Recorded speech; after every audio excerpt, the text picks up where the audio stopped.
What is up, NFL fans? We are here with the Fat Glass Podcast, and this week we're going to be getting into the winners of the draft. Last week we covered the first round of the draft right after it happened, but this week we're going to be looking at the draft in full, and we're going to take this in two parts. First part's going to be the NFC. Second part is going to be that AFC. We're going to jump right into it. Where do you guys want to start? What division? NFC North. NFC North. Okay. What do you guys have to say? All right. Well, I guess I'll start this off. NFC North, I had the Vikings as the winners. So overall, they had 15 picks. And with those picks, I feel like they definitely built an offensive line that was already good. Obviously, we can see that it improved. I think they were top 10 in like the least sacks allowed, which is very good. And then along with that, obviously they got rid of Stephon Diggs earlier in the offseason. And with that, they picked up Justin Jefferson, which is a big pickup, who is easily top 4 in this draft class for the wide receiver position. They definitely also, I think, built up a secondary, which was a big thing for them. Sorry, I'll let you guys talk. No, it's Yeah, all they good. got 3 DBs, yeah. Yeah, I was just laughing because Brad is cringing because obviously the Eagles went Jalen Reagor instead of Justin Jefferson. Jalen Reagor. Originally, insane. Originally, I did have NFC the North, not NFC East. The Vikings had a solid draft. They lost Xavier Rhodes. They lost Stephon Crybaby Diggs, like you said. They replaced those within the first round. I don't know his name, dude from TCU. And pick 31, they got Justin Jefferson. But I had to change it. The Bears didn't have an insane draft, but just looking at how terrible the Green Bay Packers draft was, my winner for the NFC North was the NFC North minus the Packers. The Packers draft was horrendous. Instead of going out and getting weapons, they drafted like 5 linemen, an insane amount of linemen, 2 million linemen. They got traded up to get Aaron Rodgers' replacement and did not give him anything to work with. Aaron Jones is in the last year of his contract. Devontae Adams is not going to be enough to power that offense through. That is a dying ship. I did wear the old school Reebok Packers jersey. Hopefully some of you Packers fans, I can remind you of Super Bowl 44 times when you guys were actually good. Next year, one of those times. I am so sorry. I hate to say it. Please forgive me. Bro, they were in the NFC Championship last year. Yeah. Damn. They just lose. They're losing players. They had a horrible draft. Every team is getting better except for them. And that's the reason. I think I saw a stat that Aaron Rodgers, with all of his touchdown passes, has only thrown 1 touchdown pass to a first-round pick. Yep, I've seen that, yeah. Saw that. He only, in his entire career, has thrown 1 touchdown pass. First-round pick. I mean, that's insane. That's a very interesting stat, Brad. But I don't think you can throw a touchdown pass to an offensive lineman. That is facts. They did not draft a skill position besides At all, Aaron Rodgers' replacement. Yeah. Horrible draft. I think that the people who have to play them 6 times total a year, the Bears, the Lions, and the Vikings, all have favorable matchup. I don't know if they're favorable. Like you said, they did win the NFC Championship. They're just not looking that great. I think that they definitely took a low blow, and every team had a decent draft enough to propel them and just make it look that much better compared to the failure of the Packers. Yeah, I mean, honestly, I totally agree with everything that was just said. You know, Vikings had a great draft. Getting a steal at Justin Jefferson, that was a big pick for him. They really somehow dropping to 22. How did that happen? Probably should have gone 21.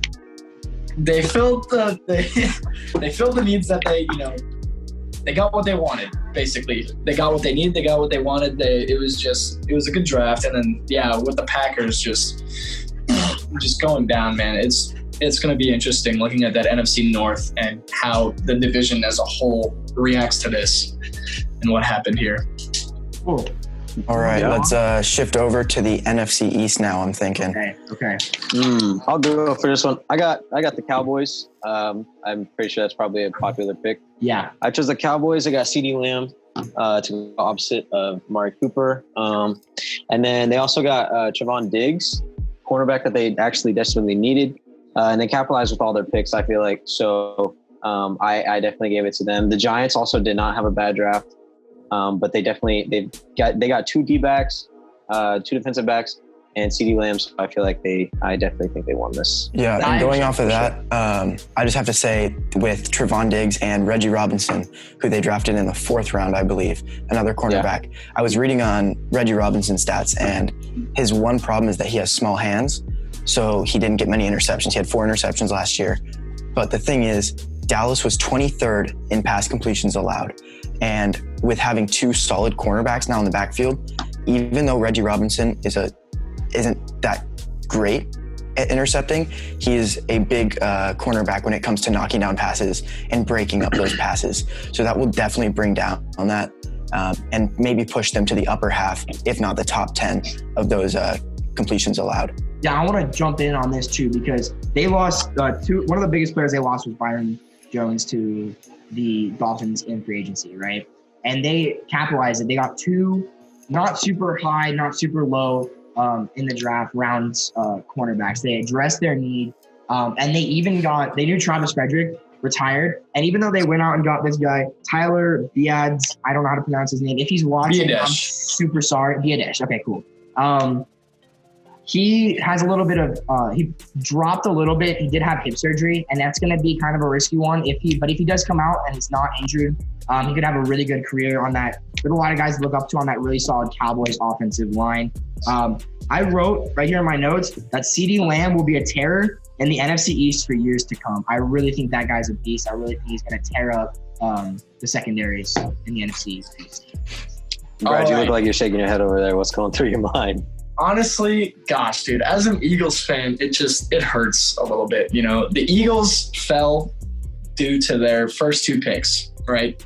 Eagles had a great, I'd say, last part of the second day and a great third day in the draft. But that is not enough.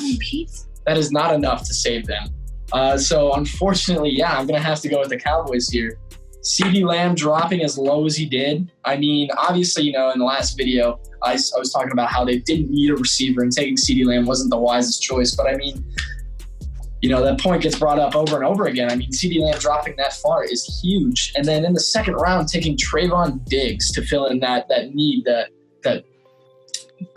you know, ever since Byron Jones left, taking him was huge. I mean, Neville Gallimore, defensive tackle,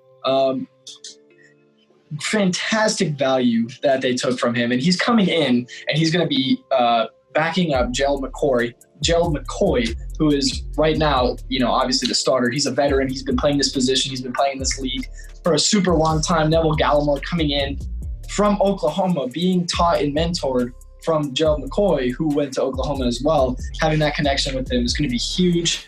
And then Tyler Biadasz is crazy. He was, dude, I don't know. I look at him as a huge steal. And really what sucks about this pick is this was the pick that the Eagles gave to the Cowboys. They took Tyler Biadasz with this pick.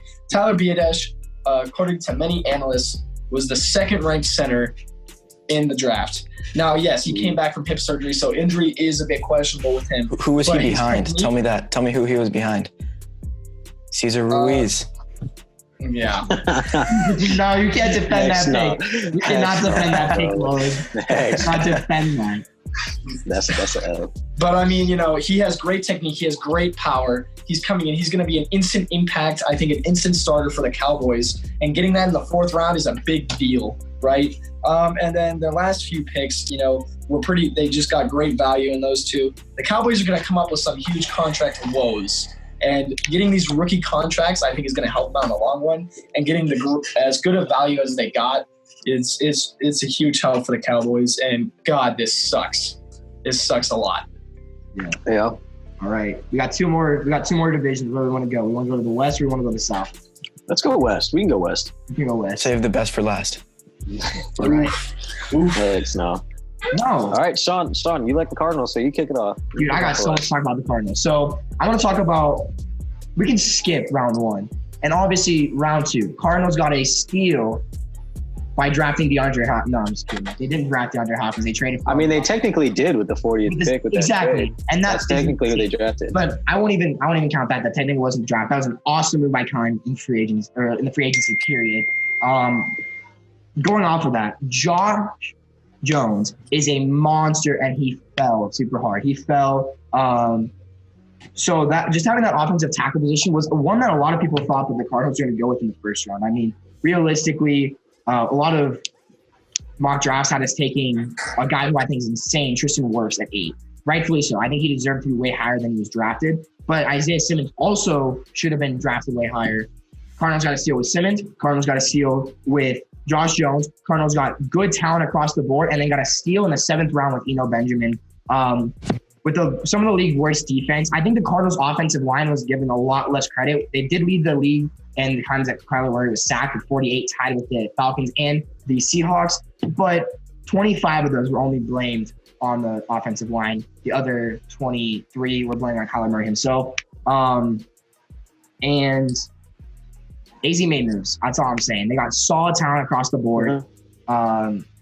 And Isaiah Simmons is a beast. You're not a fallen. I don't even count that. That was luck. Josh Jones also luck. They just made the right picks. They happened to fill the holes they needed. Cardinals defense got some starters in free agency. Cardinals defense got some starters in the draft. I don't have much more to say. Cardinals rocked this draft, and the rest of the division, barring the 49ers, really didn't do that well. 49ers did all right, but yeah. I don't think there's really much else to say about that, to be honest.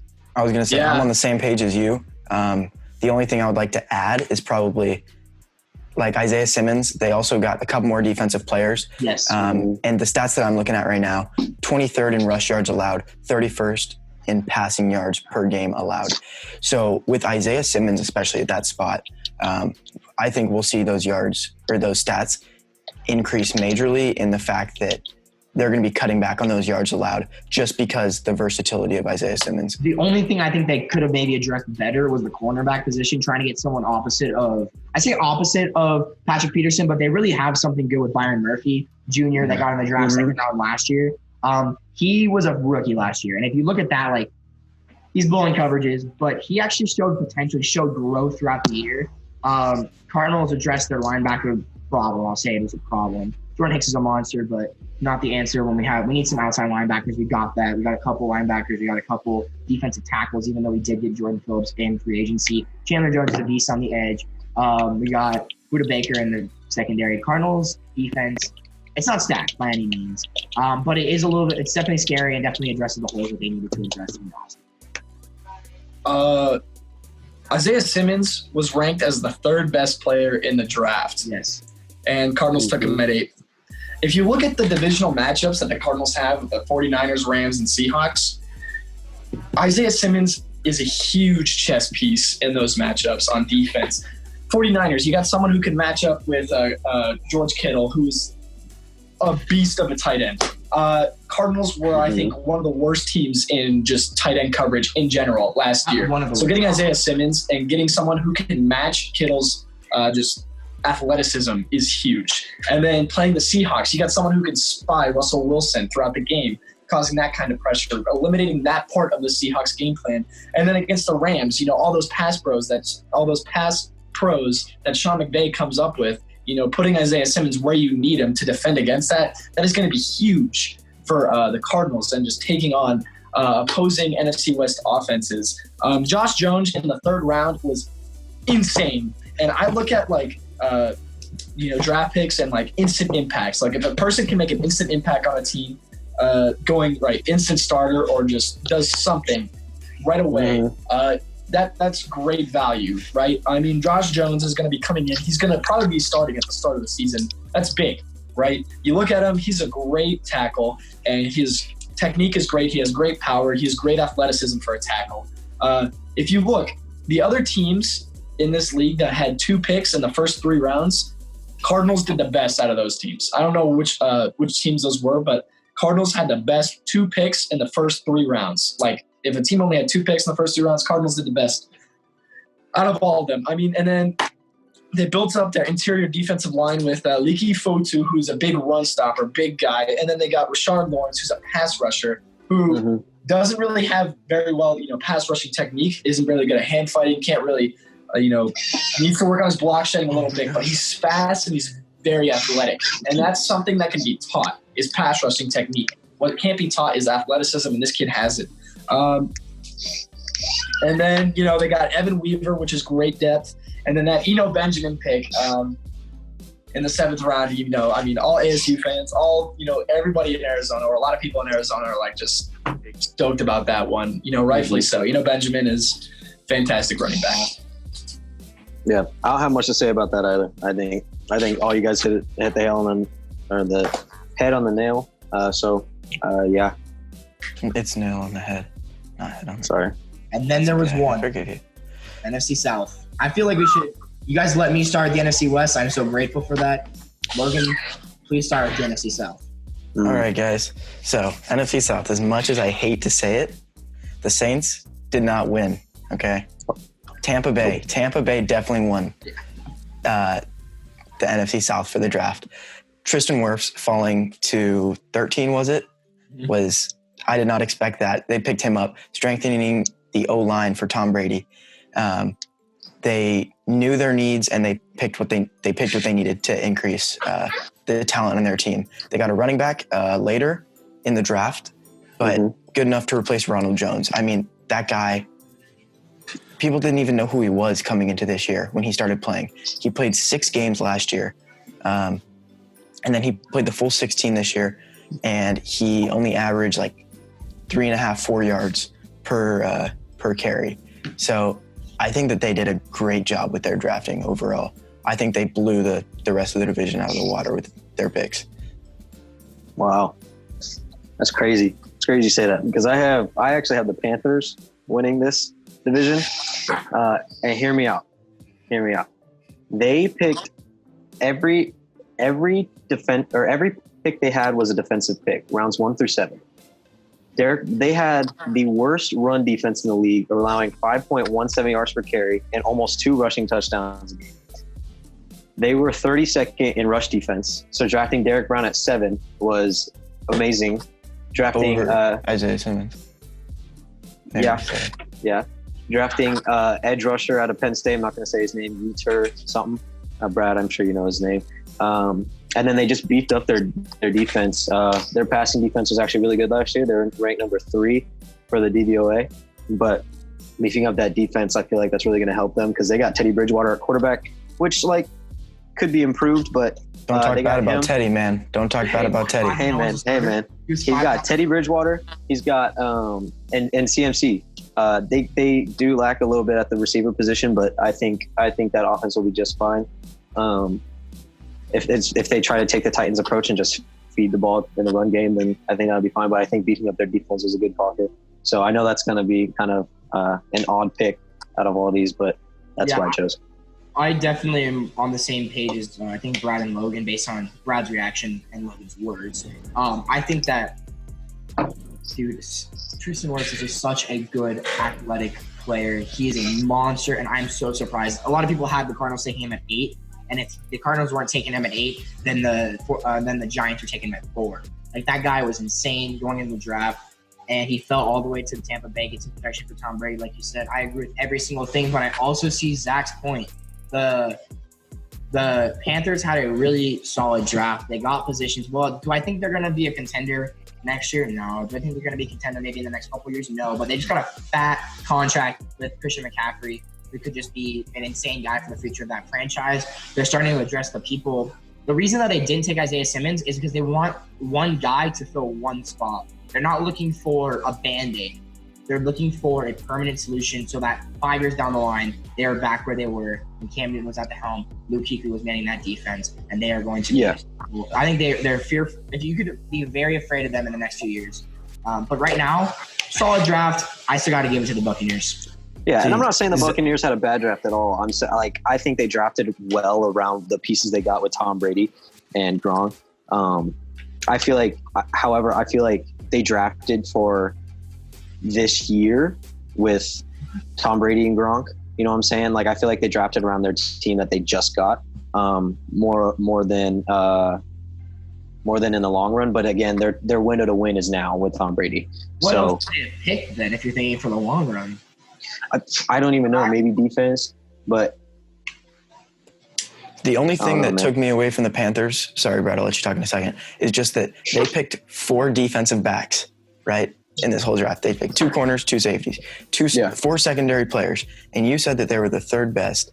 And so that's the thing is, if it ain't broke, don't fix it, right? And so why waste 4 picks trying to improve an already elite pass rushing or pass defense team when you could use those picks on wide receivers and skill positions that they need, that they're missing out on, especially with Greg Olsen walking and not even having receivers to throw to there. It makes sense. Yeah, no, I agree with Logan. Greg Olson's gone. I mean, I'm thinking really hard, about who their wide receivers are. I can't even think of anyone that's on that receiving core for Carolina. Like, I can't, off the top of my head. And I'm normally pretty good with that stuff.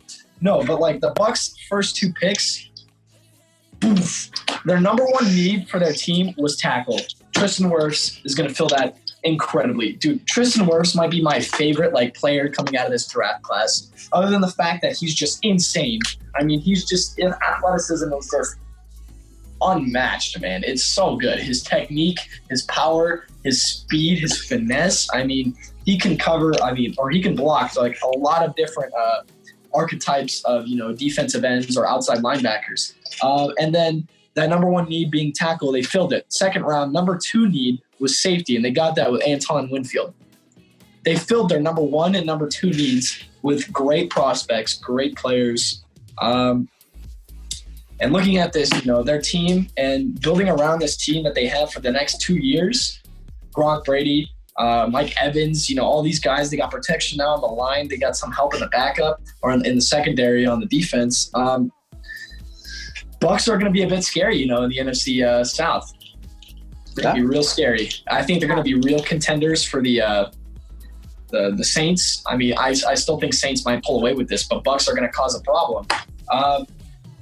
And I don't know. I'm looking at these Bucs draft picks, and these are instant impacts. I mean, that's the thing. That's what I look at the most when I look at draft picks, right? Is just if they can come in and start right away, and that's what a lot of these picks had for the Bucs. And I like the Bucs for the NFC South. And Brad, I just went ahead and looked up the wide receivers. They did trade in this offseason for Robbie Anderson. Other than that, the only other big name guy is DJ Moore, who's still on that team. He's been playing there for a couple Samuel, years. wasn't he a 49er this year or last year? That's Debo. That's Debo Samuels. Debo Samuel. Okay. Yeah, Robbie Anderson's solid, actually. I think that it's not horrible. It's hard to see his potential when he's playing under Sam Darnold. I mean, exactly. I don't like hating on Sam Darnold. He's a young quarterback, but we just haven't seen Robbie Anderson's full potential under a good quarterback. I agree with that. I agree with you guys for sure. All right, so I guess that is the end of this segment for now.